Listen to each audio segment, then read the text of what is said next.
Cold email is one of the best ways to get clients fast, especially in the B2B space. However, after having written over 10,000 campaigns for myself and my clients, I keep seeing companies make the same mistakes all over again, especially when they're just starting out. So, in this video, I will be sharing the 5 most common mistakes that companies make and how you can overcome them. So, let's get into it. The first mistake that I see is not following up with your initial email. So, in my own campaigns, the most successful ones, I have anywhere from 3 to 5 emails in one sequence altogether. Why? Several reasons. First of all, always assume that people are busy. That means that even if they did get your first email, they likely had 10,000 other things on their plate that they needed to take care of. So this is not just the highest priority for them for that day. However, maybe the next day they have more free time, but they already forgot about your email. They never opened it because they had fires to put out. So when you follow up with your emails, it actually allows them to see the initial email. In addition to that, it allows you to build more trust, share more case studies, and it allows the client or the potential client to understand that your offer is what they need for their specific pain point. The second mistake that I see companies make with cold email is failing to personalize.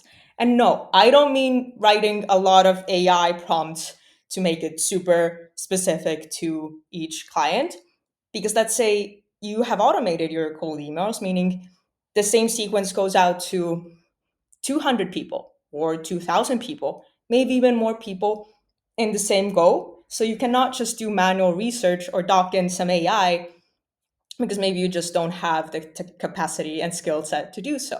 What I mean by personalizing your campaigns or an emails is when you have a specific targeting, let's say that you're targeting Shopify stores who are using HubSpot, but are also in the food and beverage space, then the copy should always be addressing the same 3 points. So, for example, addressing that they're using HubSpot and are a Shopify store and that they're in the food and beverage space, because that helps the lead understand that your offer is actually super relevant because you've done your research, although actually maybe you automated all of the emails, so you haven't done manual research for all of your leads, but still to them it feels really relevant. The third mistake that I see companies make is use open-ended CTAs, meaning call to actions. So this is the very last line in your email saying, if that remotely interests you, reply with a quick let's chat, or are you interested, or can I send you more information relevant to your company. So all of these examples that I just gave are closed-ended CTAs, meaning the answer to those questions can only be either a yes or a no. Why is that so important? Is because when you tell the lead to come up with an answer on their own, the first thing that they think about, very likely, is that, oh, that's too complicated. Let me just close the email. But this is not what you want. You want to get them on a call. You want to make it easy for you, and you want to make it easy for the lead. So this is why always your emails should have a yes or a no question at the end. Just simplify things as much as you can, always. Now, the fourth mistake that I see companies make with cold email very often is not testing enough. So, testing your targeting, testing your copy, testing the target market. So, for example, when for the American market, a very straight to the point, kind of aggressive copy could work really well, then for the British market, at least what we've seen, very often they want a more personalized copy, a longer copy. You know, you're kind of elaborating a little bit more. You're talking about the weather. Don't talk about the weather in your emails because that's just a little bit cringy and irrelevant, but you get my point. So, a little bit longer, a little bit more of a relationship building, even in the initial emails. And the fifth and final mistake that I see that companies make with their cold email is not writing like you talk. Why is that so important?